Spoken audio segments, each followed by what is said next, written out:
Hello everyone, welcome back to my YouTube channel I Can Learn. Today we are going to discuss exercise 1.4 of chapter 1 class 10th. But before that, if you haven't subscribed my channel yet, please subscribe my channel and don't forget to press the bell icon. Exercise 1.4. First question हमें क्या कह रहा है कि without actually performing long division method हमें ये बताना है कि जो गिवन हमारे पास रैशनल नंबर दिया है उसकी डेसिमल एक्सपेंशन टर्मिनेटिंग है या फिर नॉन टर्मिनेटिंग है। सो यहाँ पे हम अपना थ्योरम यूज करेंगे। थ्योरम के अकॉर्डिंग अगर q, यहाँ पे q की वैल्यू क्या है 3125, अगर q की प्राइम फैक्टराइजेशन किस फॉर्म की बनती है 2 की power n into 5 raise to power m type की बनती है, देन वो पक्का क्या होगी हमारे पास टर्मिनेटिंग डेसिमल एक्सपेंशन। अदरवाइज जो डेसिमल एक्सपेंशन है वो क्या होगी नॉन टर्मिनेटिंग। सो इसकी प्राइम फैक्टराइजेशन फाइंड आउट करेंगे 3125 5 से डिवाइड करेंगे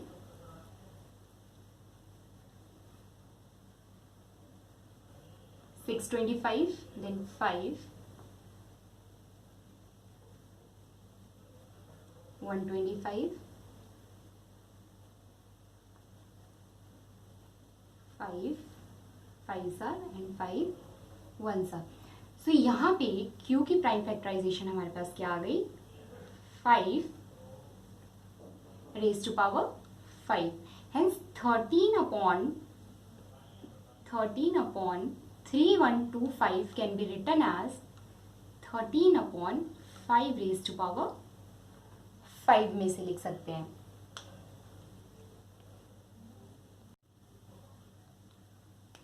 now multiplying and dividing by 2 raise to power 5, हमने क्या किया 2 रेज टू पावर 5 से मल्टीप्लाई एंड डिवाइड कर दिया। Then we can see that इसको सॉल्व करने की हमें कोई ज़रूरत नहीं है, बिकॉज क्वेश्चन में सिर्फ इतना पूछा है कि वो टर्मिनेटिंग है या फिर नॉन टर्मिनेटिंग है।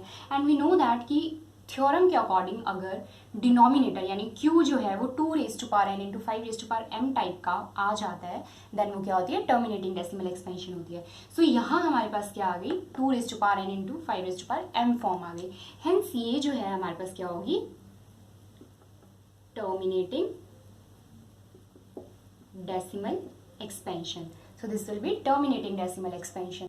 Second part is 17 upon 8. Again we can see that 17 upon 8 को हम कैसे लिख सकते हैं 2 raised to power 3, that is 2 cube. Now multiplying and dividing with 5 raised to power 3. तो डिनोमिनेटर में हमारे पास अगेन क्या फॉर्म बन गई 2 raise to power n into 5 raise to power m। Again ये क्या होगा हमारे पास terminating decimal expansion. So according to the theorem ये क्या आ गया terminating decimal expansion. Third part is 64 upon 455। Now यहाँ पे q की वैल्यू क्या है 455 एंड 455 की प्राइम फैक्टराइजेशन क्या होगी let's check 5 9s are 45 and 1s are, then 7 13s are and 13 1s are. So 455 की प्राइम फैक्टराइजेशन क्या आ गई हमारे पास 5 इंटू 7 इंटू 13। 455 की प्राइम फैक्टराइजेशन क्या आ गई 5 into 7 into 13 which is not of the form 2 raise to power n into 5 raise to power m। ये जो है क्या फॉर्म नहीं बन रहा हमारे पास 2 raise to power n into 5 की पावर m वाला फॉर्म नहीं बन रहा है, हेंस ये क्या होगी non terminating recurring. So this will be non terminating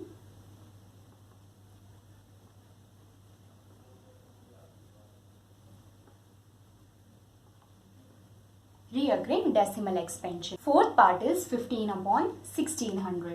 Here Q की वैल्यू हमारे पास क्या है 1600 और इसकी प्राइम फैक्टराइजेशन हमारे पास क्या होती है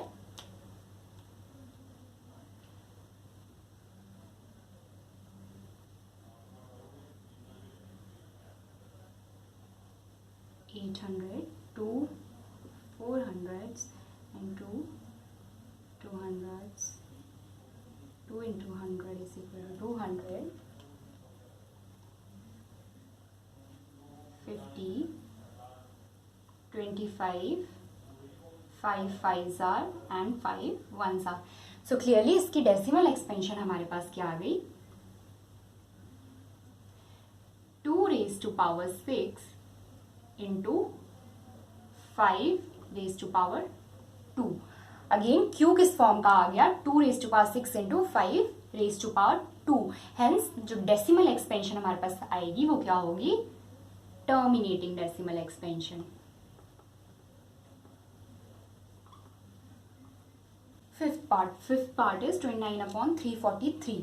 Now 343 की प्राइम फैक्टराइजेशन हमारे पास क्या होती है, 7 cube.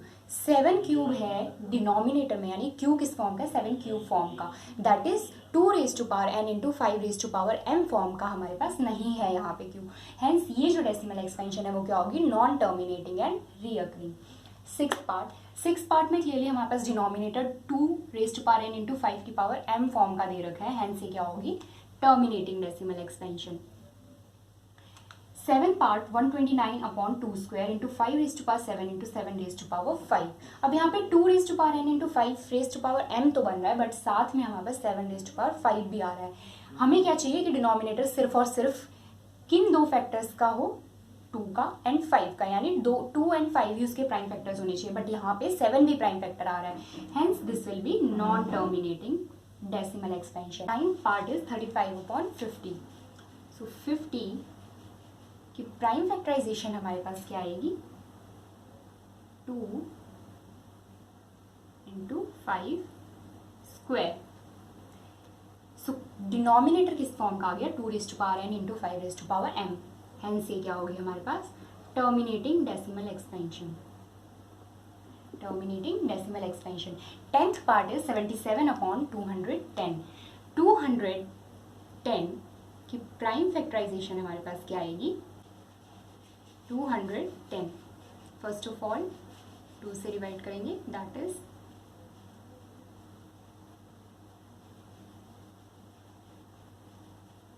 105, then 5, then 3 3s are 9 and 5s are 5, 7s are and 7 1s are. So prime factorization में 2 एंड 5 के अलावा भी हमारे पास 3 एंड 7 प्राइम फैक्टर्स आ रहे हैं. Hence this is non terminating decimal expansion. यहाँ बस क्या आ गई, non terminating decimal expansion. Question number 2. Question number 2 में हमें क्या करना है कि जो क्वेश्चन नंबर 1 में टर्मिनेटिंग डेसिमल एक्सपेंशन आई थी, उनकी हमें डेसिमल एक्सपेंशन को लिखना है यहाँ पे. सो फर्स्ट पार्ट हमारे पास टर्मिनेटिंग आया था, दैट इज 13 अपॉन 3125. उसकी प्राइम फैक्टराइजेशन को हमने जब लिखा था तो वो क्या आई थी, 5 raised to power 5 into 2 raised to power 5. Now numerator हमारे पास क्या आ गया, 13 इंटू 32, और डिनोमिनेटर में हमारे पास क्या आ गया, 10 raised to power 5. We know that यहाँ से 13 इंटू 32 हमारे पास क्या आएगा, 416, एंड डिनोमिनेटर में क्या आएगा, 10 raised to power 5. सो यहाँ से डायरेक्टली हमारे पास क्या आ जाएगा, 41600 पॉइंट.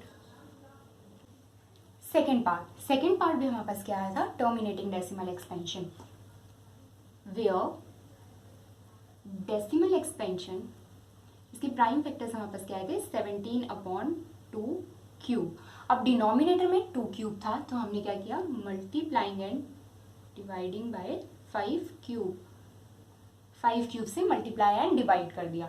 सो न्यूमिनेटर हमारे पास क्या आ गया, 17 इंटू 125, एंड डिनोमिनेटर हमारे पास क्या आ गया, 10 cube, which is equal to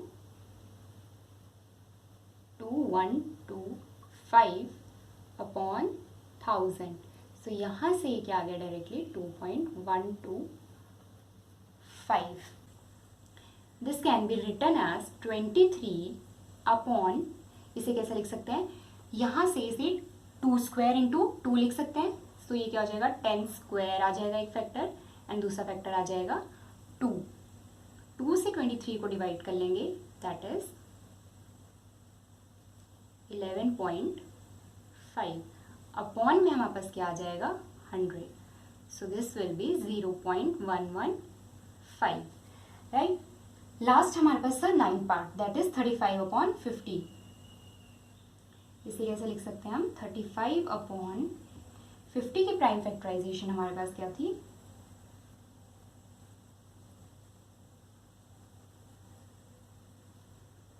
2 × 5 square, right. सो ये क्या आ जाएगा 35/2 × 5 × 5, दैट इज 35/10 × 5। 5 से 35 कैंसल हो जाएगा हमारे पास, तो ये क्या हो जाएगा 7/10, दैट इज 0.7। क्वेश्चन नंबर 3 में हमें क्या बताना है कि फॉलोइंग नंबर जो है वो रैशनल नंबर्स हैं या नहीं है। अगर वो रैशनल नंबर है तो हमें ये डिस्कस करना है कि जो क्यू है वो किस फॉर्म का आ रहा है। So first part is 43.12345678 clearly हमारे पास एक रैशनल नंबर है, बिकॉज अगर हम डेसिमल रिमूव कर देंगे तो ये फॉर्म क्या बन जाएगी, p/q फॉर्म बन जाएगी। सो ये क्या गया रैशनल नंबर। नाउ क्यू यहाँ पे क्या है 10⁻n, it can be written in the form 2�9 × 5⁻9, जो कि हमारे पास क्या फॉर्म बन जाएगी 2⁻n × 5⁻m फॉर्म। सो ये रैशनल नंबर तो है, साथ ही साथ ये क्या हो गया हमारे पास एक इसकी जो डेसिमल एक्सपेंशन है वो क्या आ जाएगी हमारे पास टर्मिनेटिंग डेसिमल एक्सपेंशन।